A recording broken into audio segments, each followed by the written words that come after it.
નમસ્કાર મિત્રો, અમારી યુટ્યુબ ચેનલ સરકારી નોલેજમાં આપનું હાર્દિક સ્વાગત છે।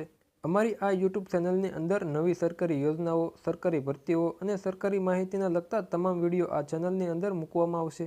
તો મિત્રો, દરેક નવી યોજનાઓ, ભરતીઓ કે સરકારી તમામ માહિતીને જોવા અને જાણવા માટે અમારી આ યુટ્યુબ ચેનલને સબસ્ક્રાઇબ કરી દેજો અને બેલ આઇકોનને ઓન કરી દેજો, જેથી અમારા તમામ નવા વિડીયોની નોટિફિકેશન તમને સૌથી પહેલા મળે। આ વિડીયોની અંદર આપણે પ્રધાનમંત્રી આવાસ યોજના વિશે ચર્ચા કરીશું, જેમાં આવાસ યોજના શું છે, આવાસ યોજનાના લાભ શું છે, આવાસ યોજનાનું ફોર્મ કોણ કોણ ભરી શકશે, આવાસ યોજના કેવી રીતે કામ કરે છે વગેરે જેવા પ્રશ્નોની ચર્ચા આ વિડીયોની અંદર કરીશું।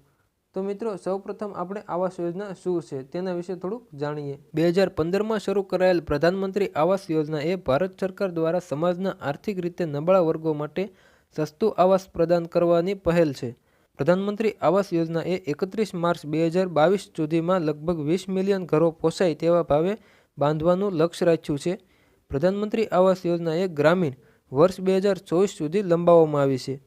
પાકા મકાનોનો કુલ લક્ષ્યાંક પણ સુધારીને 2.95 કરોડ મકાનો કરવામાં આવ્યો છે। તેની શરૂઆતથી પ્રધાનમંત્રી આવાસ યોજના એ શહેરી ગરીબો માટે ઘર ખરીદવાની કિંમતમાં નોંધપાત્ર ઘટાડો કરીને રિયલ એસ્ટેટ માર્કેટની ગતિશીલતા બદલી છે। જો તમે પણ પ્રધાનમંત્રી આવાસ યોજના હેઠળ ઘર બનાવવાનું વિચારી રહ્યા છો તો તમારે પ્રધાનમંત્રી આવાસ યોજના વિશે જાણવાની જરૂર છે। તો ચાલો મિત્રો, સૌપ્રથમ આપણે પ્રધાનમંત્રી આવાસ યોજનાના લાભ વિશે જોઈએ। તો તેમાં ખાનગી વિકાસકર્તાઓની મદદથી ઝૂંપડપટ્ટીઓનું પુનર્વસન કરવું, ક્રેડિટ લિંક સબસિડી સ્કીમ દ્વારા નબળા વર્ગો માટે પોસાય તેવા આવાસને પ્રોત્સાહન આપવું, જાહેર અને ખાનગી ક્ષેત્રો સાથે ભાગીદારીમાં પોસાય તેવા મકાનો બાંધવા, લાભાર્થીઓની આગેવાની હેઠળના વ્યક્તિગત મકાન બાંધકામ માટે સબસિડી પ્રદાન કરવી। તો આ હતા મિત્રો આવાસ યોજનાના લાભો। ત્યારબાદ આ યોજનાના લાભ કોણ કોણ લઈ શકશે તો તેના વિશે આપણે ચર્ચા કરીએ। તેમાં આર્થિક રીતે નબળા વિભાગ એટલે કે EWS, જેની વાર્ષિક આવક રૂપિયા 3 લાખ સુધી હોવી જોઈએ। ઓછી આવક ધરાવતા જૂથો એટલે કે LIG, જેની વાર્ષિક આવક રૂપિયા 3 લાખથી 6 લાખ હોવી જોઈએ। મધ્યમ આવક જૂથો એટલે કે MIG 1, જેની વાર્ષિક આવક રૂપિયા 6 લાખથી 12 લાખ હોવી જોઈએ। મધ્ય આવક જૂથ 2 એટલે કે MIG 2, જેની વાર્ષિક આવક રૂપિયા 12 લાખથી 18 લાખ હોવી જોઈએ। જ્યારે LIG અને MIG લાભાર્થીઓ માત્ર પ્રધાનમંત્રી આવાસ યોજના હેઠળ ક્રેડિટ લિંક સબસિડી યોજના માટે પાત્ર છે।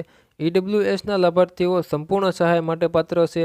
અરજદારે યોજના હેઠળ LIG અથવા EWS લાભાર્થી તરીકે ઓળખવા માટે તેની આવકના પુરાવા સાથે સમર્થન આપતું સોગંદનામું સબમિટ કરાવવાની જરૂર છે। હવે જોઈશું પ્રધાનમંત્રી આવાસ યોજનાની પાત્રતા। તેમાં લાભાર્થી પતિ, પત્ની અને અપરિણીત પુત્રીઓ અથવા પુત્રો હોઈ શકે છે। લાભાર્થી પાસે પાકું મકાન ન હોવું જોઈએ, જેનો અર્થ છે કે ઘર તેના અથવા તેણીના અથવા સમગ્ર ભારતમાં પરિવાર અન્ય કોઈ સભ્યોના નામે ન હોવું જોઈએ। કોઈપણ પુખ્ત તેની અથવા તેણીની વૈવાહિક સ્થિતિને ધ્યાનમાં લીધા વિના તેને સંપૂર્ણ રીતે એક અલગ પરિવાર તરીકે ગણવામાં આવશે। તો હવે જોઈએ પ્રધાનમંત્રી આવાસ યોજના પાત્રતા પરિણામો વિશે। તો તેમાં ઘરની કુલ આવક તો EWS માટે 3 લાખ સુધી, LIG માટે 3 થી 6 લાખ સુધી, MIG 1 માટે 6 થી 12 લાખ સુધી અને MIG 2 માટે 12 થી 18 લાખ સુધી રહેશે। ત્યારબાદ મહત્તમ લોન મુદત તો તેમાં બધી જ કેટેગરી માટે 20 વર્ષની રહેશે। મહત્તમ નિવાસ એકમ કાર્પેટર વિસ્તાર જોઈએ તો તેમાં EWS માટે 30 ચોરસ મીટર રહેશે, LIG માટે 60 ચોરસ મીટર રહેશે, MIG 1 માટે 160 ચોરસ મીટર રહેશે, MIG 2 માટે 200 ચોરસ મીટર રહેશે। ત્યારબાદ સબસિડી માટે મંજૂર લોનની મહત્તમ રકમ તેમાં EWS માટે 6 લાખ રૂપિયા, LIG માટે 6 લાખ રૂપિયા, MIG 1 માટે 9 લાખ રૂપિયા અને MIG 2 માટે 12 લાખ રૂપિયા।